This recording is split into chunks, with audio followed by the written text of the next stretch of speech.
So we are reading the book of Zephaniah. Zephaniah.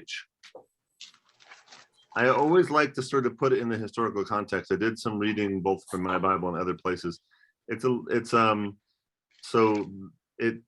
supposedly written sometime around 640 to 609 BC.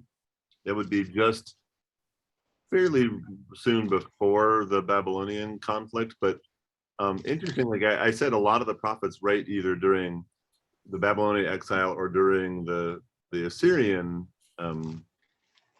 not exile, but the Assyrian sort of occupation.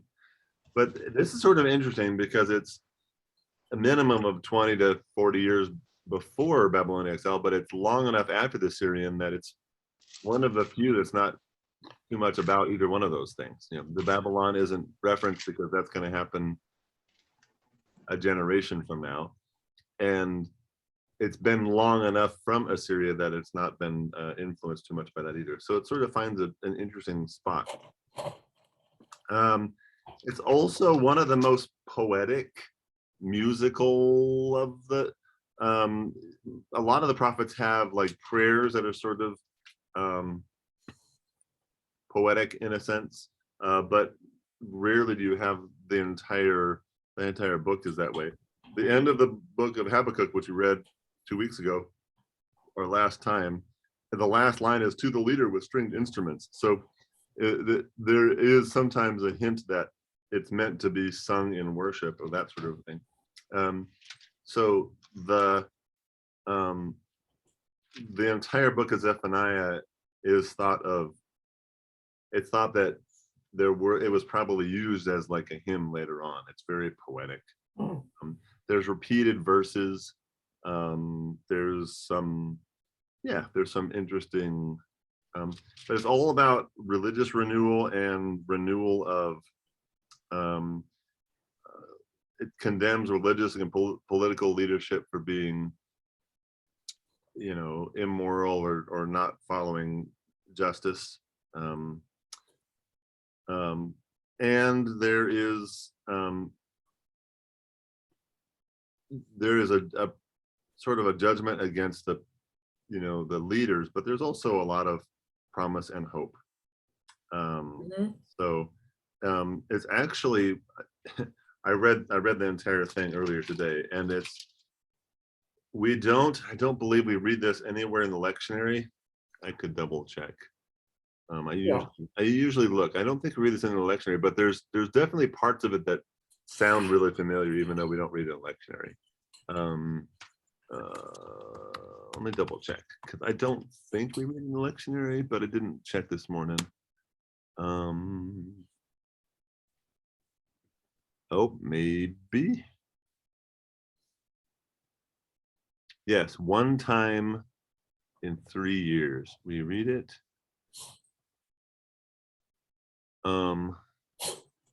Year A, and we are in year C, so the year of Matthew, sometime in the mid to late fall. So that's the only time, one time in 3 years. What chapter? The chapter 1, verses 7 to 18. Okay. I'm actually curious when. Proper 28.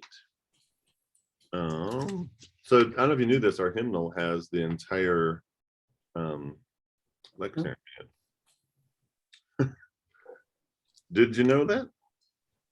Yes, I noticed that. Our hymnal has the entire lectionary, all of the texts you would hear for 3 years. So let me see here. I learned that after going through that book, enlarged print that my son and daughter-in-law gave me for Christmas right after I joined St. Mark's. So when the I year was amazed at that. It's the second to last Sunday of the church year. It's a Sunday before Christ the King Sunday, which is the Sunday before Advent. So it's the second to last Sunday of the church year, usually between November 13th and 19th. Mm-hmm. In the year of Matthew, which will be this year. So this year, between November 13th and 19th, we will hear from Zephaniah, for the first time Okay. in 3 years. Should we hold our breath? Yes, hold your breath for that whole till November. So chapter 1, 7 to 18. Ironically, that's not one of the ones that one of the sections that was,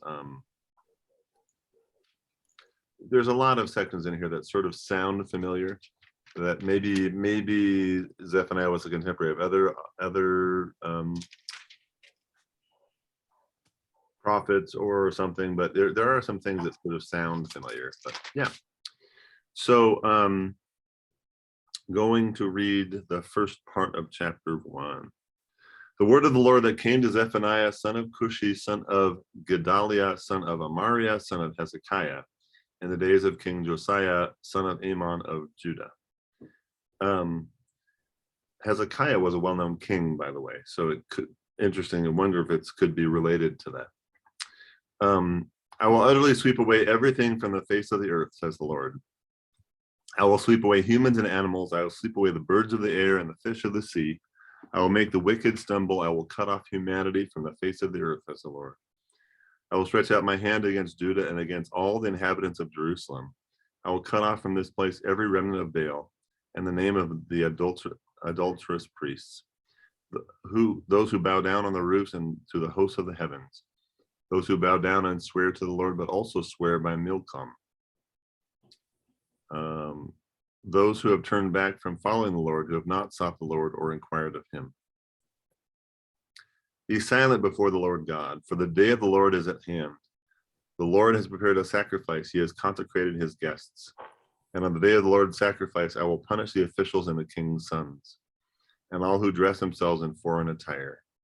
On that day, I will punish all who leap over the threshold, who fill their master's house with violence and fraud. On that day, says the Lord, a cry will be heard from the fifth gate, a wail from the second quarter, a loud crash from the hills. The inhabitants of the mortar wall, for all the traders have perished. All who weigh out silver are cut off. At that time, I will search Jerusalem with lamps. I will punish the people who rest complacently on their dregs. Those who say in their hearts, the Lord will not do good, nor will he do harm. Their wealth shall be plundered and their houses laid waste. Though they build houses, they shall not inhabit them. Though they plant vineyards, they shall not drink wine from them.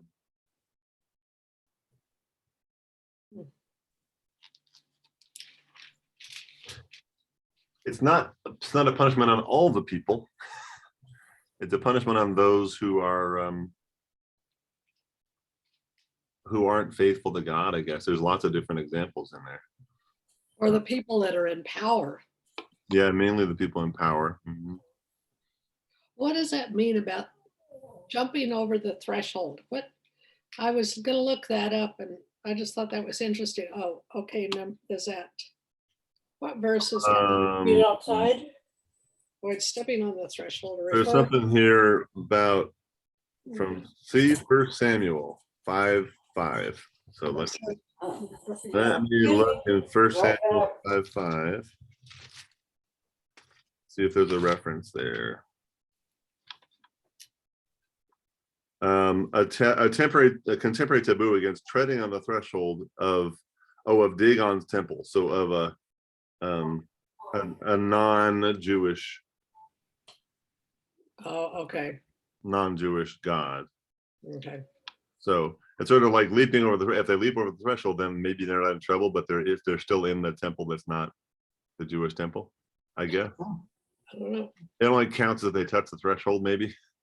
It's interesting. That's what I mean. That's literally how it sounds. Yeah. Mm-hmm. I'm sorry I missed that.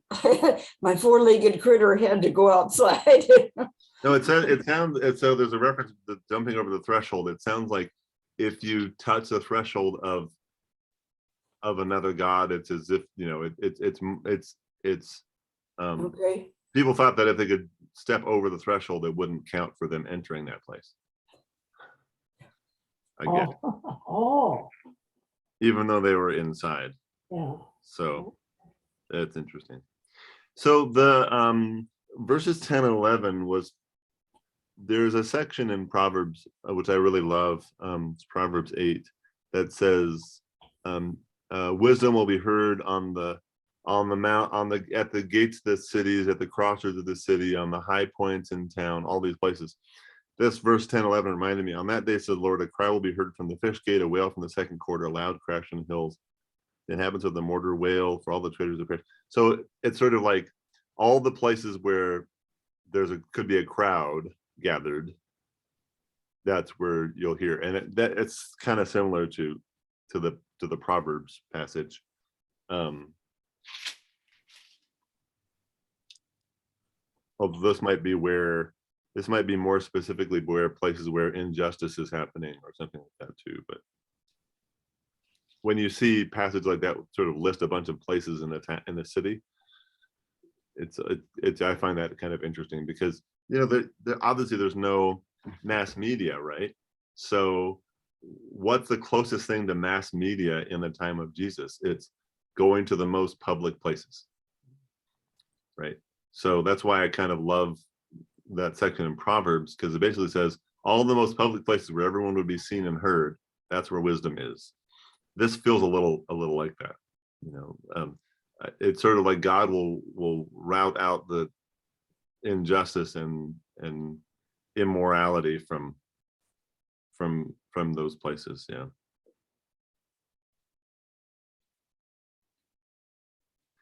The other thing we hear, the day of the Lord in verse 7, you'll hear that a couple other times in here. The day of the Lord comes up a few times. And that phrase comes up in other prophets also. And it's supposed to be a day of punishment of the wicked and rejoicing for the faithful, kind of, that the Lord will come and do all these things for the people. So, do we have any knowledge of which prophet started that idea? My book says it's listed in at least 4 different prophets, in Amos, in Isaiah. Okay. And these other 2 references I don't recognize, but yeah. So at least 4 other prophets mention it, and at least Isaiah Isaiah would have been after. Amos might have been before. So I don't know who started it now. But you see the day of the Lord, and it was kind of a common thing among the Jewish people. It's kind of like talking about the second coming, although in this case it'd be the first coming. Hey, look, we have somebody else join our Bible study. Sure do. So yeah, the day of the Lord was something that was talked about among the Jewish people. That it's as if we don't much in the Lutheran Church, but when people talk about the second coming, the first coming, but it would in the sense, but it would be when God comes down, God's going to make everything wrong right. God's going to fix everything. So when you see the day of the Lord, that's usually kind of what that means. Yeah. I say that because the last part of this section is the great day of the Lord is near and hastening fast. The sound of the day of the Lord is bitter. The warrior cries aloud there. That day will be a day of wrath, a day of distress and anguish, a day of ruin and devastation, a day of darkness and gloom, a day of clouds and thick darkness, a day of trumpet blast and battle cry against the fortified cities and against the lofty battlements. I will bring such distress upon people that they shall walk like the blind, because they have sinned against the Lord. Their blood shall be poured out like dust, and their flesh like dung. Neither their silver nor their gold will be able to save them on the day of the Lord's wrath. In the fire of his passion, the whole earth shall be consumed. For a terrible end he'll make of all the inhabitants of the earth. Wow. Yeah, wow. This Zephaniah is not happy with the people. You got that impression, huh?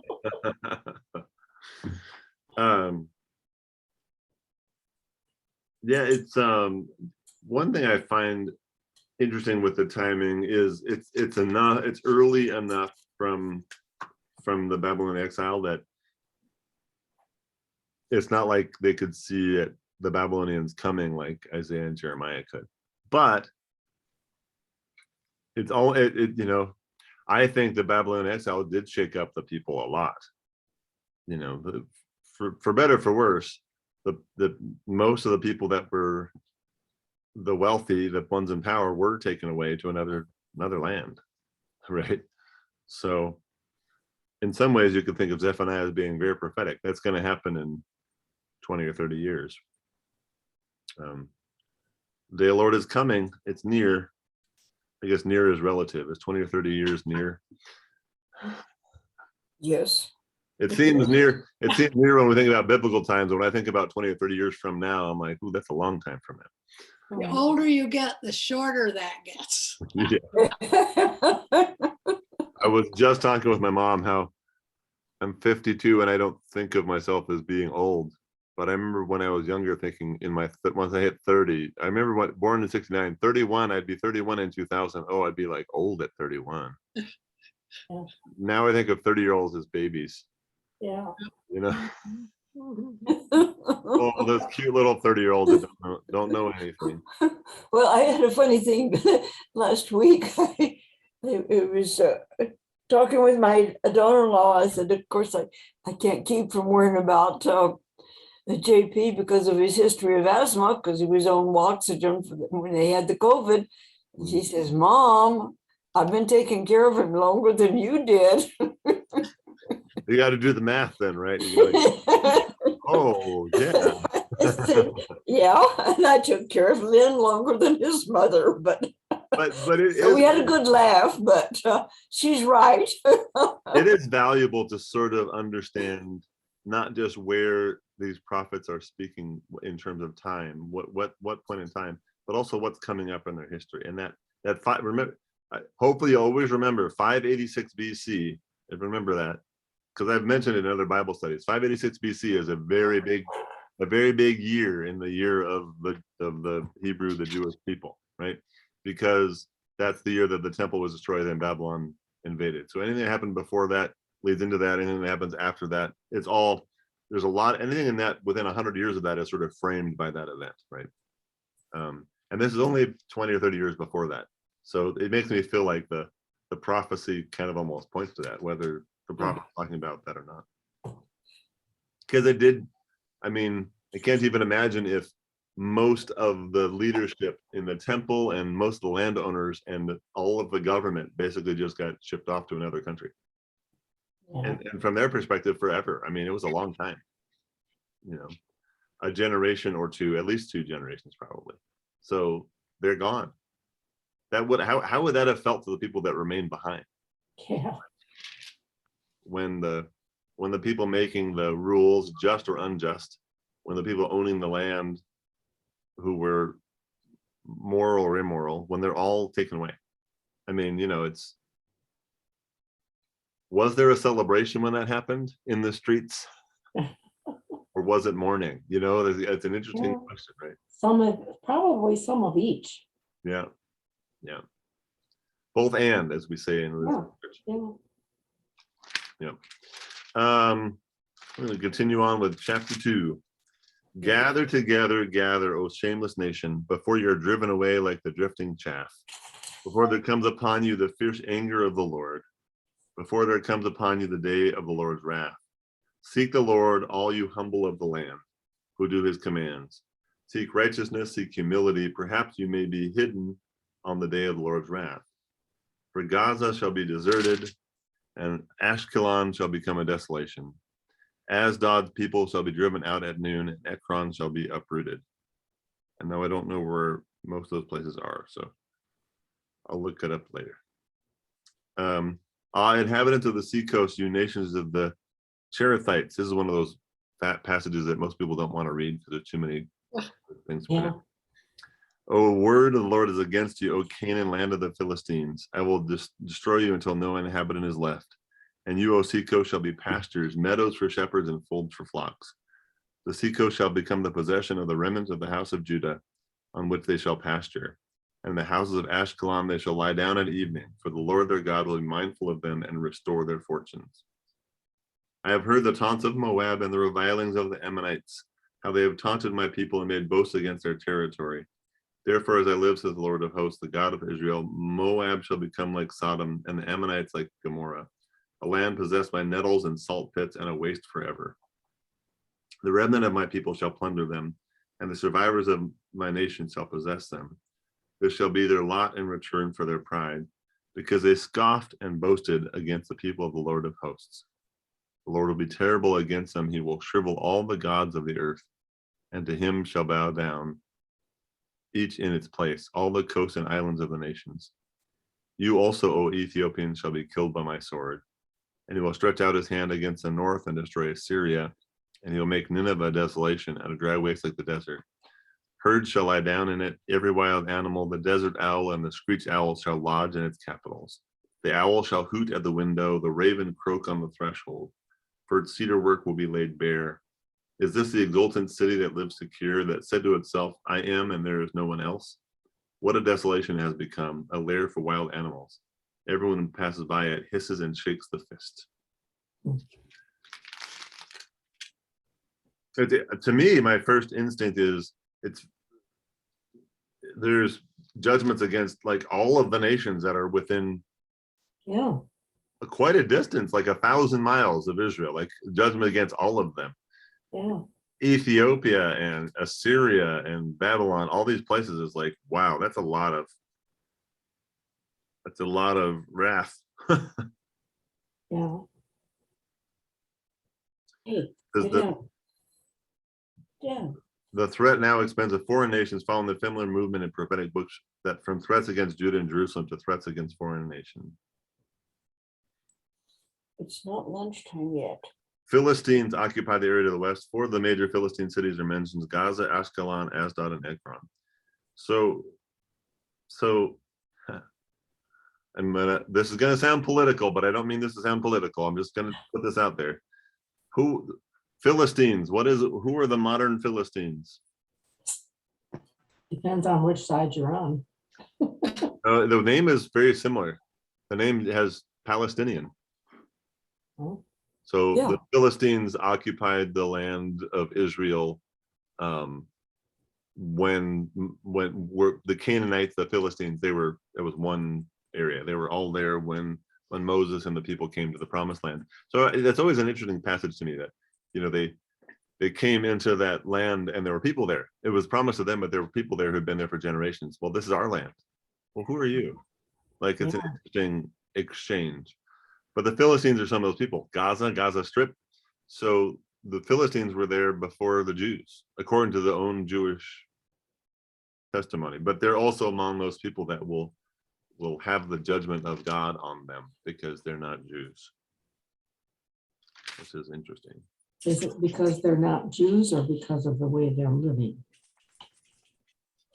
Well, yeah, I mean, all of them is because of the way of living, including the Jews, right? Yeah, Yeah. yeah. Mhm. It sounds like the first chapter was all judgment against the people, the Jews. Hi, baby. Yeah. You want to say hello to everybody? Look over there. Leah, Leah, look over here. See? Leah, good morning. Panda's here too. He just isn't tall enough. Yeah. So the first chapter is like judging the people, the Israelites, and it sounds like the second chapter is judging everybody else. Mhm.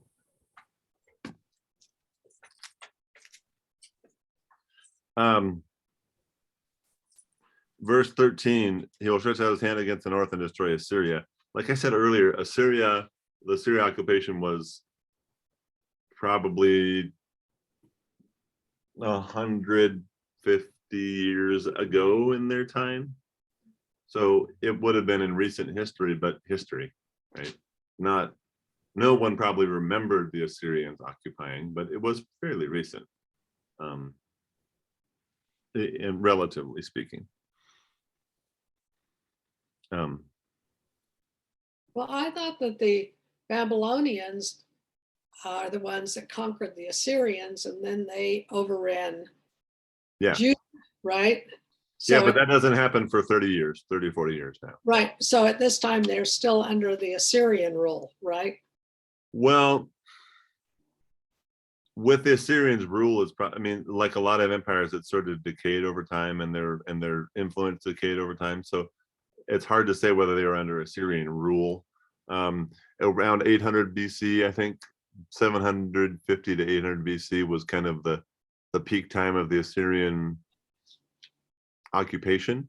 But even the biblical books, they don't talk a lot about that later on. The further they go into, it's not like the Babylonians took Israel from the Assyrians. By the time the Babylonians come in, the Assyrians aren't really in control there. And this is pretty close to that time. So we're as I said, relative in history, we're fairly soon the Babylonians are going to come through. Not soon enough that we see anything in the prophet, but like I said, 30 years, maybe 30 or 40 years. So yeah, I mean, I guess if you were to say, I mean, is it under, if it has to be a foreign nation that's a control, probably you would say it's Assyria, but they don't have much control. Does that make any sense? They sort of have been declining in their control of that area for at least 100, maybe 150 years at this point. So, although Assyria is named, right, and some of the cities in that area are named here.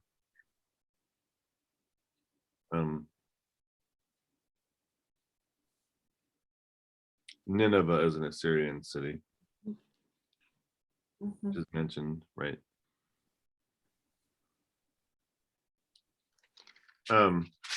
And now we're going to go back. There's going to be a city talked about here at the beginning of this next chapter, and the city is assumed to be Jerusalem.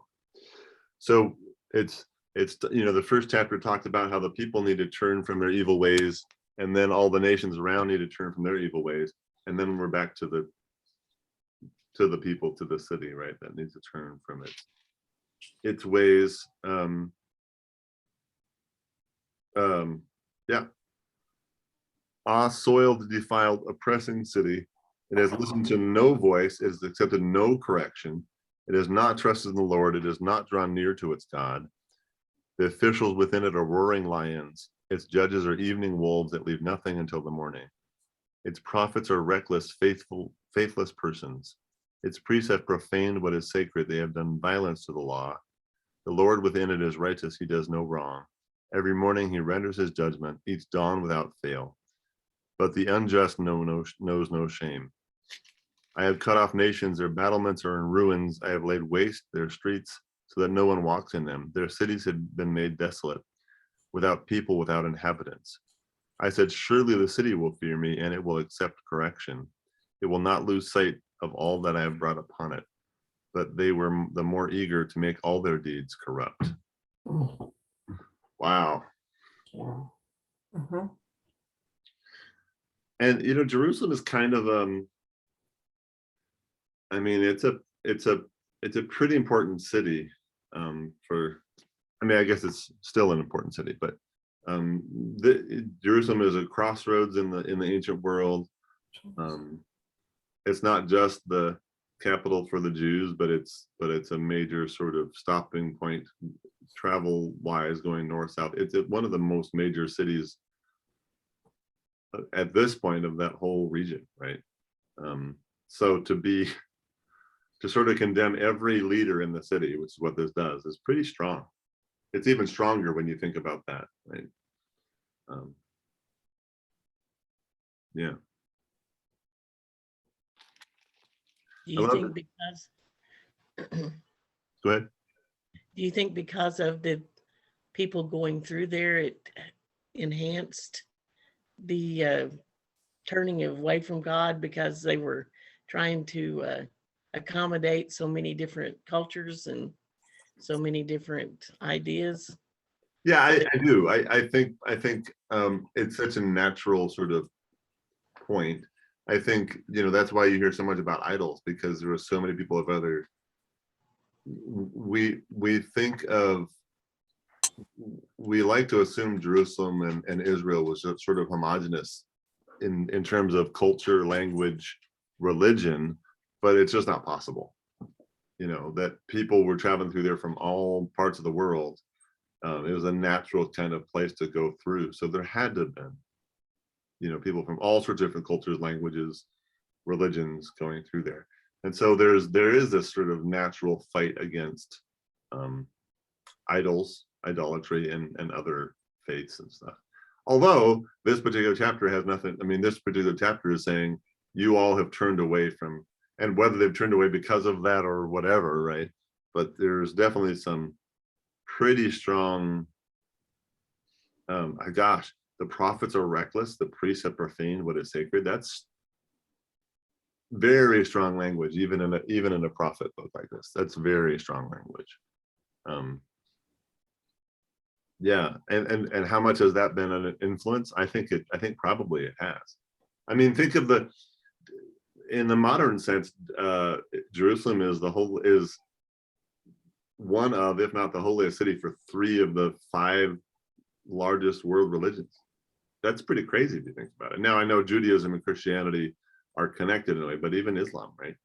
And that it's even considered holy in a way by Buddhism, which is 4 of the 5 major world religions, right? So I think part of that has to do with its geographic location. Honestly, I mean, beyond the fact, whatever else makes Jerusalem holy, at this time it was such a crossroads in the ancient world, right? So that has to be connected in there somewhere. Right?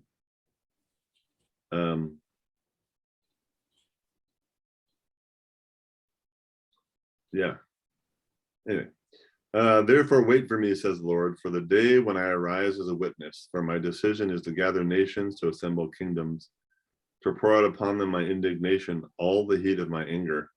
For in the fire of my passion, all the earth shall be consumed. At that time, I will change the speech of the peoples to a pure speech, that all of them may call on the name of the Lord and serve him with one accord. From beyond the rivers of Ethiopia, my supplicants, my scattered ones, shall bring my offering. On that day, you shall not be put to shame, because of all the deeds by which you have rebelled against me. For then I will remove from your midst your proudly exultant ones, and you shall no longer be haughty in my holy mountain. For I will leave in the midst of you a people humble and lowly. They shall seek refuge in the name of the Lord, the remnant of Israel. They shall do no wrong and utter no lies, nor shall a deceitful tongue be found in their mouths. Then they will pasture and lie down, and no one shall make them afraid. There's, here's a section that got me earlier. The second part of verse 11. For then I will remove from your midst your proudly exultant ones, and you shall no longer be haughty in my holy mountain. For I will leave in the midst of you a people humble and lowly. Well, what we've talked about the Babylonian exile and how it wasn't everybody who left, but it was, as I said, the leaders, the landowners, right? And so, gosh, does that sound prophetic? That section, right? It doesn't say everyone will be taken away. It just says the haughty ones and the proudly exultant ones, right? Mhm. And the ones will be left will be a people humble and lowly. Wow. To me, that's significant because even within Zephaniah, but even other prophets, it's either all or none of the people are condemned, right? Or the wicked ones in a broad sense. But this sounds like the leaders and the landowners, which is really kind of interesting, right? Yeah. What does pure speech mean? Does that tie in with that anywhere? Where is that? Oh, verse 9. Yeah. I don't know. I will give the speech.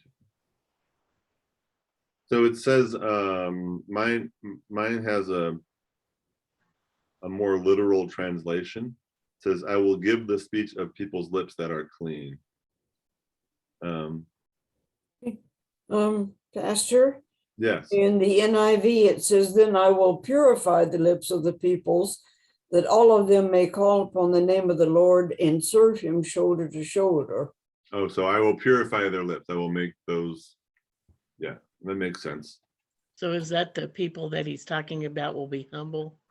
I'm assuming because they're given the they're given the right to serve God. So I assume that's not the immoral people, right?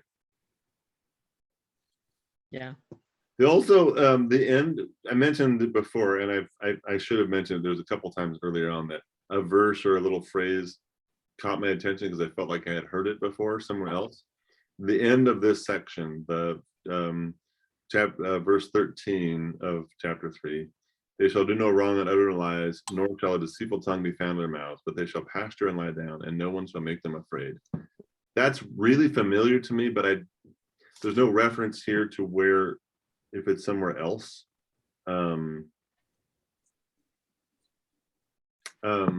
There's a line in Isaiah. So I've done this before. There's a line in Isaiah that is quoted in the musical Hamilton. And it's quoted in the musical Hamilton because George Washington quotes it in his farewell address. And it says, everyone should sit under their own vine and fig tree, and no one will make them afraid. They will, yeah. So see how it says lie down. Everyone shall sit down under their own vine and fig tree, and no one shall make them afraid. So that's similar sound into that to that passage in Isaiah, which George Washington quotes when he resigned after being the president, the leader for like 17 years. Yep. So. Well, it sounds more to me like Psalm 23 too. Uh-huh. Yep. But there's not in my Bible doesn't have any, like often when there's it's similar or it sounds similar to another passage. So the other thing about this is we also assume that I'm incorrectly that the prophets don't have all of that other, the prophets they've probably read Psalm 23, right? The prophet Zephaniah probably read Psalm 23. It's been around for a couple thousand years, probably at this point. The prophets read some of those other things. The interesting thing about the prophets is they largely wrote, the prophets that we have in the Old Testament largely wrote within a span of just a few hundred years, right? Most of them, not all of them, but most of them wrote within the span of like 200 or 300 years. So it's almost like the prophet period, right? This is the prophet period. But most of what the Bible isn't strictly chronological. However, it sort of follows that in terms of when things are written. The Torah is the first written stuff. And then there are things that jump around a little bit, but the prophets are some of the last things written because just 100 or 200 years after the last prophets writing were written, they sort of made the Old Testament canon. So they said, okay, these are the books that are going to be accepted as the acceptable books of the Old Testament. So it's not really chronological, but it sort of is. My point of bringing that up is there might be echoes of other writings from the Old Testament here, partly because they know those writings. The prophet Zephaniah probably has read Psalm 23 a number of times. And there's nothing wrong with that. Some people say, well, it just repeats itself, or it plagiarized. I'm like, that's not it at all. They had that in their worship, right? So.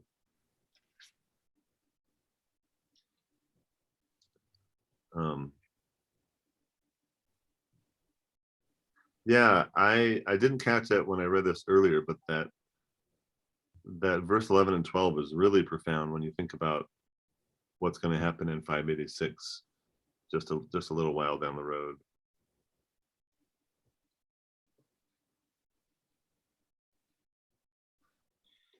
I feel like I should once you've attended 10 Bible studies with me over the course of X amount of time, I should have a quiz. How many times do I say certain things? When was it? Anyone remember when the temple was destroyed after Jesus? What year? About 70 AD. There you go, 70 AD. Good job, you win. You win. And when was the temple destroyed by the Babylonians? About 586 BC. That's what you just told us. I said that like 4 times today, so hopefully y'all thought that. You know, but the thing that struck me about Zephaniah, I guess it's because of the studying I've done in the past, but the two major themes that I get out of this book too is the day of the Lord and a remnant shall be saved. Hmm. The And that two major remnant, themes seem to be Hmm. repeated by several of the other prophets, and I don't know if they were reading each other or yeah. was it common among the Jewish nation or what? But Yeah, the day of the Lord is well, different prophets in different places sort of treat it differently, right? For some people, the day of the Lord is a day of fully of rejoicing and celebration, and for some, the day of the Lord is a day of punishment for the wicked, right? And then it feels like Zephaniah is sort of a balance of both to a certain degree, somewhere kind of in the middle. But we have heard the day of the Lord in other places, and it's kind of interesting to think. I think just saying the day of the Lord for the people of that time is kind of a word of hope. The day of the Lord is coming. You say that to the Jewish people. The wicked go, oh, I better get my act together. Right? The people that know they're doing wrong, they hear the day of the Lord is coming. It's a reminder like, oh, whoa, I better. But the people that are oppressed, that have injustice that face injustice every day, when they hear the day of the Lord is coming, it's a word of hope to them, right? So that was ingrained into them, you assume, that kind of idea, right? And it is in other places for sure. Sing aloud, O daughter Zion, shout, O Israel, rejoice and exult with all your heart, O daughter Jerusalem. The Lord has taken away the judgment against you. He has turned away your enemies. The King of Israel, the Lord, is in your midst. You shall fear disaster no more. On that day it will be said to Jerusalem, do not fear, O Zion. Do not let your hands grow weak. The Lord your God is in your midst, a warrior who gives victory. He will rejoice over you with gladness. He will renew you in his love. He will exult over you with loud singing, as on a day of festival. I will remove disaster from you so that you will not bear reproach for it. I will deal with your oppressors on that time. And I will save the lame and gather the outcasts, and I will change their shame into praise and renown in all the earth.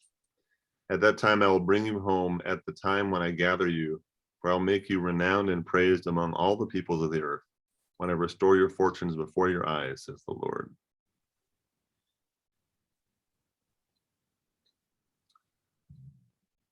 So I'm not normally, I've done some editing, but maybe it's the little English, the teacher side of me that says, it's really interesting that it says in verse 17, the Lord your God is in your midst. He will rejoice over you with gladness. He will renew you. And then in verse 18, I will remove disaster from you. It changes it's still talking about God, but it changes from the third person to the first person without any kind of segue, which was really confusing to me when I read it the first time. And it's why that was done, I don't understand.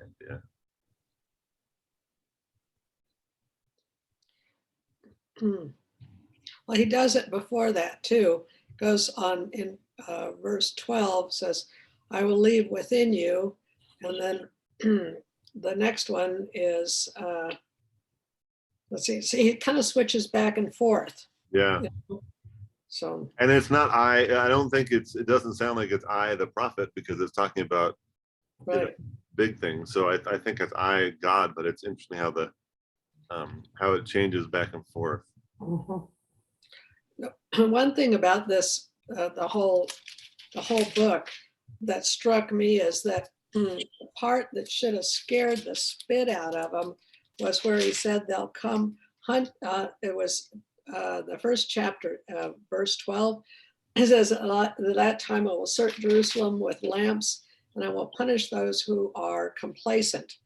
And in the description in my book, it says that they went and drugged people out from Jerusalem. The Babylonians drugged people out from Jerusalem, out of their houses, their streets, sewers, and tombs.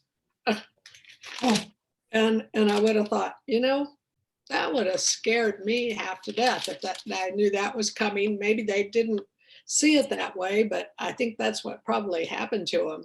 I think there's a lot of scary things, especially for those who are, unjust in here. This has some spots in it. I hate to go back. I want to go back to the Babylonian thing only because read the last, I don't know, 5 or 6 verses, knowing that the people that are exiled in Babylon are going to be released and be able to return back home.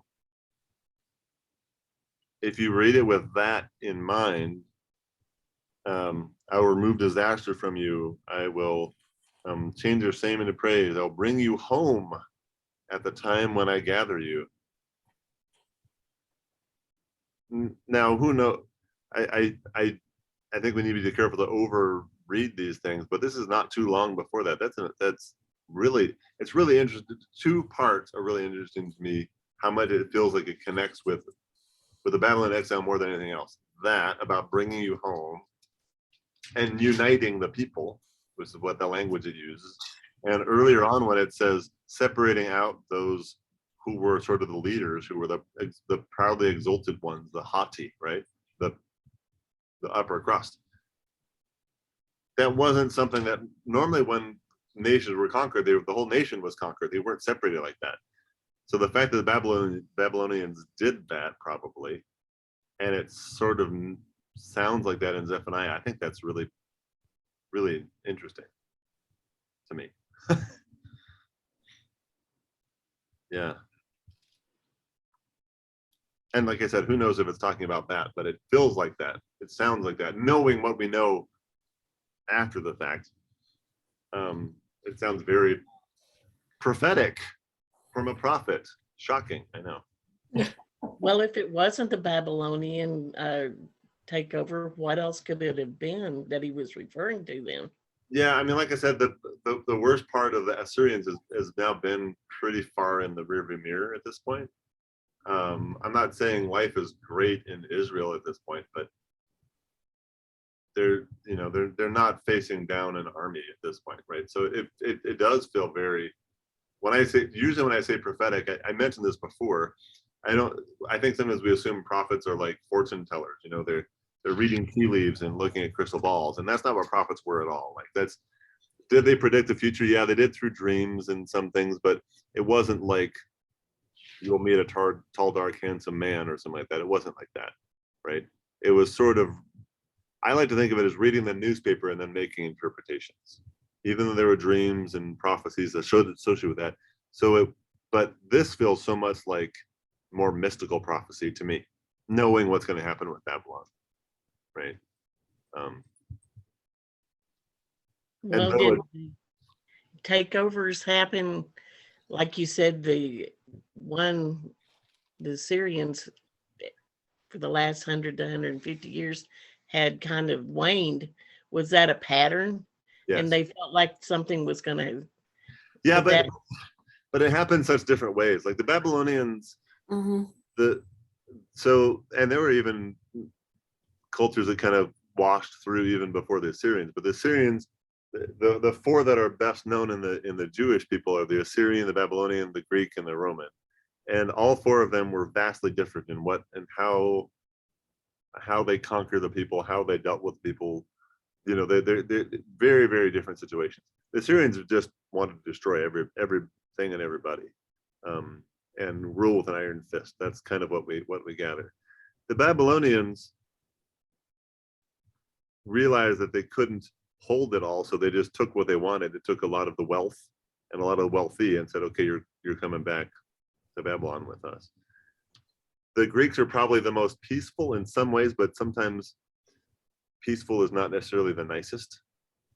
And what I mean by that is it wasn't as hostile a takeover, but they did mandate language and cultural shifts, which have a long what language is the New Testament written in? Greek. Right. Yeah. Right? So which has a longer lasting impression? You come through, you conquer people, and then you leave and they rebuild, or you make them change a bulk of their culture and their language, but you do it in a friendly way, right? Which has a longer lasting effect on the people, which is more controlling, but in a subtle way, right? I think the Greeks, it's kind of amazing how of those four, they were probably the most peaceful occupier, the Greeks. We don't hear a lot about the Greek occupation of that area, which happened a few hundred years before Christ, but it definitely affected the culture as much or more as anything else, right?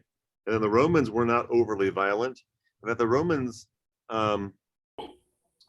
depended on what emperor was in power, but one of the interesting things that I learned about the Romans was the